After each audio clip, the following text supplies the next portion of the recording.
So what we're looking for now is a visualization that clearly shows that when we increase our sample size, the more in line our sample statistics are with the corresponding population statistics, or the more accurate our approximation becomes. Now we can do this because we generate our own data. We generated our own population distribution, and thus we have access to the actual population statistics to which we can compare. So what we're going to do is we're going to take samples from the same population, but just with an increasing population size. And each time, for each sample, we compute the sample statistic, the mean and the variance, and then at the end, we will collect all of these sample statistics and see how they evolve towards the population statistics if we increase the sample size. Now this will make more sense when we go into the code and see how this is done. In the first line of code, we define an array that contains all of the sample sizes that we want to look at. We can do so by typing numpy.arrange, a starting value of 5, so the lowest sample size that we will look at is a sample with 5 data points, and an upper limit of 20,000. So our largest sample size will be 20,000 data points. And this third parameter is the increments in which we will increase our sample size. So concretely, in this case, we will get 50, 55, 105, 155, and so on, all the way to a sample size of 20,000.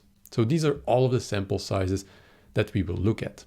The next step is to define upfront the lists in which we will collect the sample statistics. One list for the sample means and one list for the sample variances. And then we come to the part of the code where all the magic happens, basically one single for loop. So we are going to loop over the different sample sizes. And for each sample size in our array of sample sizes, we define n sample, which will be this specific sample size. Then we draw a sample with this specific sample size from our population, and we will choose pop1 to be our underlying population. We do this by defining sample1, which will be a Python array, which is equal to numpy.random.choice, which we're already familiar with now. We choose from our population 1, and the size will be our n sample. Then, once we have our sample with the specific sample size for this step in the for loop, we can compute the sample statistics. So we do sample1.mean to get the average of this sample, and we can get sample1.var to get the variance of our sample. And then we can store these values into the lists that we defined earlier. We start out with an empty list, but at each step in our for loop, we append this new sample statistic. Then once we've gone through all of these sample sizes, so once this for loop is complete, we still convert the lists that we made that collected these sample statistics into Python arrays so that we can plot them more easily. And then we come to the plotting part of this cell. And this will be a simple line plot. So we again define our figure and axis, and we will again have 4 plots, 2 by 2. In the first panel, we plot on the x-axis the sample sizes, because that's how we see them evolve. And on the y-axis, we will plot the sample means. This means that for each sample size on the x-axis, we have a corresponding value for the corresponding mean of that specific sample. And then we want to compare this mean for each sample size with the corresponding population mean. And to do this, we plot the population mean as a horizontal line. In this case, we will plot it in the color red and as a dashed line style. And we will give it the label population mean. Then we set the title, the X label, the Y label, and we plot the legend. Now we can do exactly the same thing for our variance. Instead of taking the sample means and plotting them against the sample sizes on the x-axis, we take the sample variances and plot them against the sample sizes.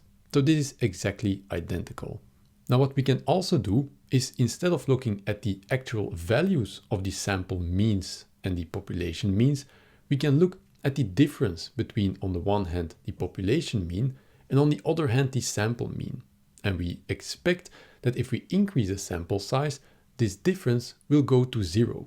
And that's exactly what we can do in these plots. Here we again have a line plot where again on the x-axis we have the sample sizes, and on the y-axis we take the difference between the population mean and the sample mean.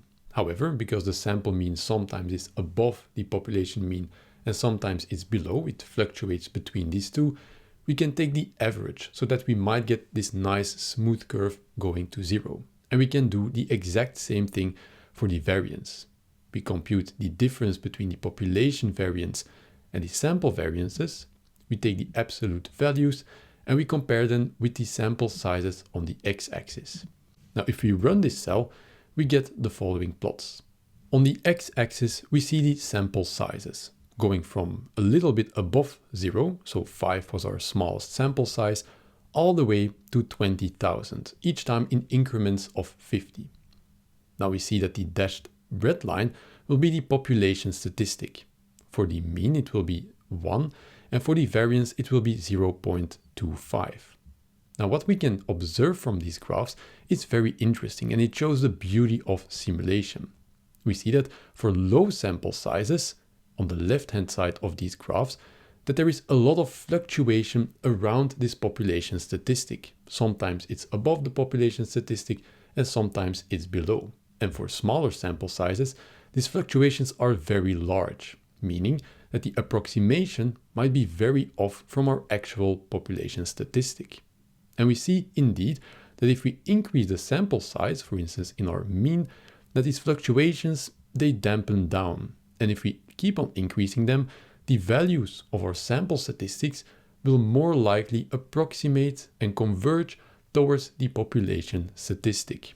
Now these right panels, they show exactly the same dynamic, but now by looking at the difference between the sample statistic and the population statistic. And we see that this should indeed go to 0.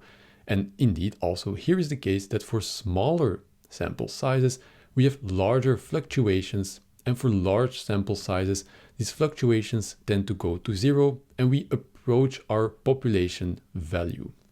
Now, as before, you can play around with the values. For instance, you can get to even larger sample sizes, or you can go with lower sample sizes. Again, you can play around with this and see how these plots change. And this concludes chapter 3, where we learned about generating data and all of the benefits that comes with it. In a sense, it laid the foundation for both concepts and code for all of these subsequent chapters, where we will learn about more complex and abstract statistical concepts. And the next chapter will be a very fine example of this. We will use our simulation tools to get a more intuitive approach to the central limit theorem, a central theorem in the entirety of statistics. So I will see you in the next chapter.